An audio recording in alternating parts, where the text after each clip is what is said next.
के अनंत विस्तार से लेकर पृथ्वी की सीमित परिधि तक हर चीज अपने केंद्र की ओर आकर्षित होती है। इस पृथ्वी पर एक ऐसा केंद्र है जो न केवल मानवता की आस्था और भावनाओं को बल्कि उनकी आत्मा की गहराइयों को भी अपनी ओर खींचता है। महाकुंभ क्या है वह शक्ति जो हम सबको एक सूत्र में बांधती है? उत्तर है गंगा।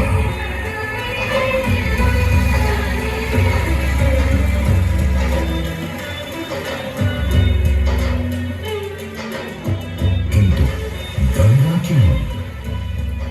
क्योंकि गंगा कोई नदी नहीं है, आस्था की अविरल तरल धारा है गंगा।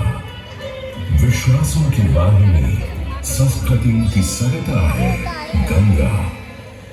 और इस स्थान पर, इस प्रयागों के राज में श्वेत रंगा गंगा का संगम होता है अपनी दो बहनों श्यामल वर्ण यमुना और अदृश्य सरस्वती से। और इस त्रिवेणी संगम के कारण ही यह जगह इतनी महत्वपूर्ण हो जाती है।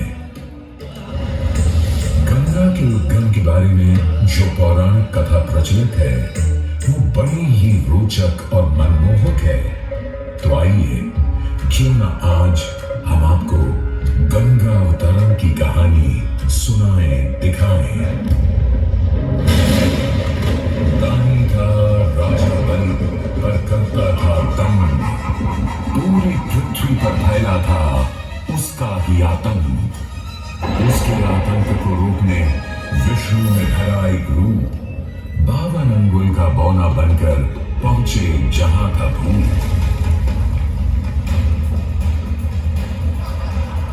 सारे दरबारी बौने ब्राह्मण पर हंसे, पर बाली ने जब उसे दान मांगने को कहा तो उसने कुटिया बनाने को केवल 3 पग भूमि मांगी।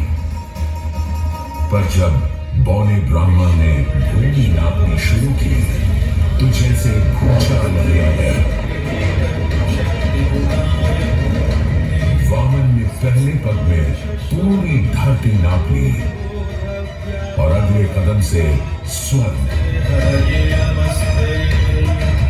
ब्रह्मा जी ने भगवान विष्णु के चरण धोकर उस जल को अपने कमंडल में भर लिया। और अब वामन अवतार ने अपना तीसरा पग बलि के सिर पर रख उसे पाताल लोक भेज मुक्ति दे दी।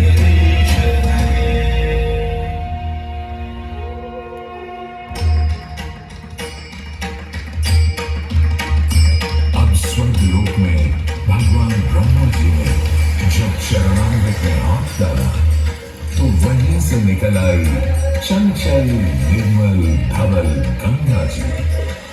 पवित्र किंतु चंचला, आज से तू मेरी पुत्री और नाम तेरा गंगा।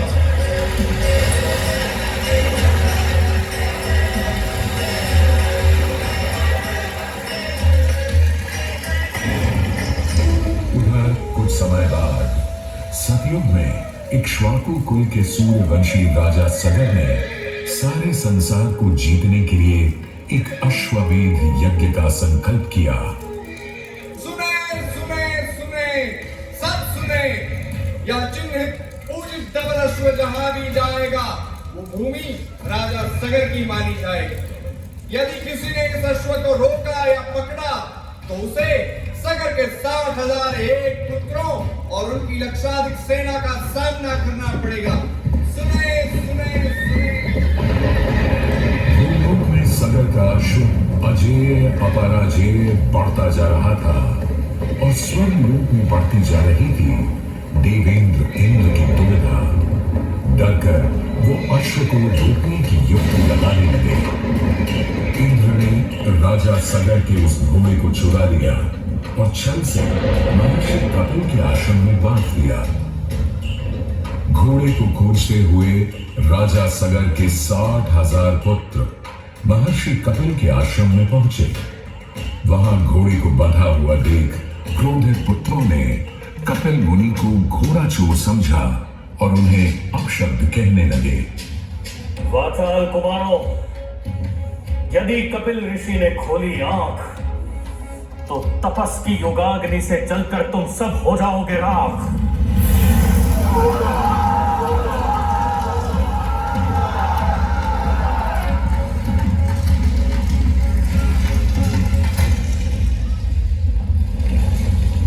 उधर सगर थे चिंतित, न अश्व का पता था न पुत्रों का कोई समाचार। पिता का दुख देख पुत्र अंशुमन चल पड़े खोज पर। जब महर्षि कपिल के आश्रम पहुंचे तो देखा अश्व को और साथ ही अपने 60,000 भाइयों की भस्म को। महर्षि से की क्षमा याचना और पूछा तर्पण का उपाय। तुम्हारे भाई थे घमंडी, अविवेकी और अभिमानी। भस्म कर दिया उन्हें मैंने, जो उन्होंने मेरी नहीं मानी। गंगाजल, केवल गंगाजल ही दे सकता है मुक्ति उन्हें, जो भस्म हुए तुम्हारे परिजन। अंशुमन को अपने भाइयों के तर्पण के लिए गंगा को लाने का बहुत मन था, किंतु किसी को राजधर्म भी तो निभाना था और राज भी चलाना था। देखते देखते 7 पीढ़ियां गुजर गईं, पर 7 पीढ़ियों के बाद समय आने पर राजकुमार भगीरथ ने राजा बनने से साफ मना कर दिया।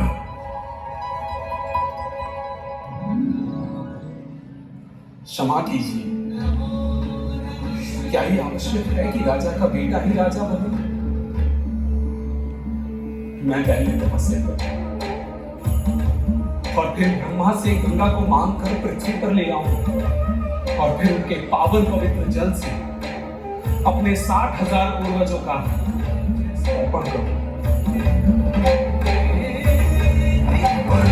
दिन वर्ष बदले, ऋतुओं की हवा बदली, नदियों के किनारे बदले, किंतु नहीं बदला भगीरथ का संकल्प, गंगा उदना।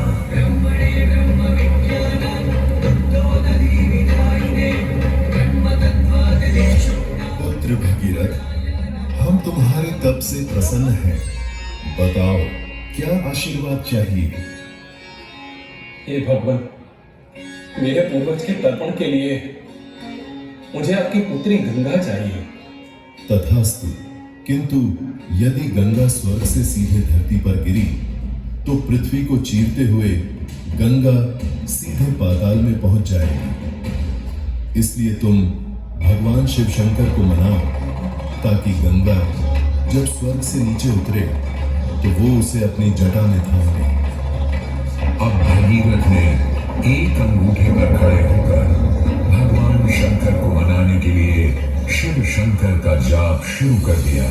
जय मन भावन जय पतित पावन शोक नशावन शिव शंभो विपद विहारम अधम उदाहरण सत्य सनातन शिव शंभो राज वचन हर जल नयन बल धवल भरण। कोई भी वर मांग लो आज। हे प्रभु, जब गंगा स्वर्ग से धरती पर गिरे तब आप बीच में उन्हें अपनी जटाओं में साध ले, नहीं तो पूरी पृथ्वी नष्ट हो जाएगी। बस इतनी सी बात? ठीक है, ब्रह्मदेव से कहो शिव तैयार है, आने दो गंगा को, आने दो। जय शिव शंकर जय रघुनाथ जय जय जय जय जय कैलाशी जय अविनाशी सुख राशि सुख सागर जय शशि शेखर जय मनोहर जय जय जय नारायण जय त्रिपुरारी जय बुधहारी अमित अनंत अपार निर्गुण जय जय भगवान नाम निराकार साकार पार्वती पति हर हर शंकर जय रामेश्वर वैद्यनाथ के दार हरे मल्लिकार्जुन शोभन जय महाकाल गोपाल हरे जय लोकेश्वर जय विश्वेश्वर भीमेश्वर जगदार हरे काशीपति श्री विश्वनाथ जय शंकर हरे अवतार नीलकंठ जय भूतनाथ जय मृत्युंजय अवतार हरे जय शिव शंकर जय करुणाकर और यूं गंगा ने भगीरथ के साथ गंगा सागर जाकर सगर के पुत्रों का उद्धार किया।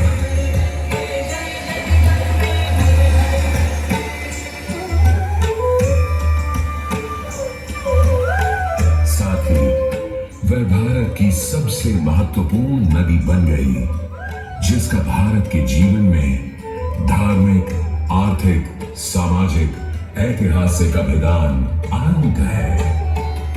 हे मां गंगे, हे जगदम्बे, हे मां गंगे। मोक्षदायिनी गंगा का यमुना और सरस्वती के साथ त्रिवेणी संगम मोक्ष का संगम है।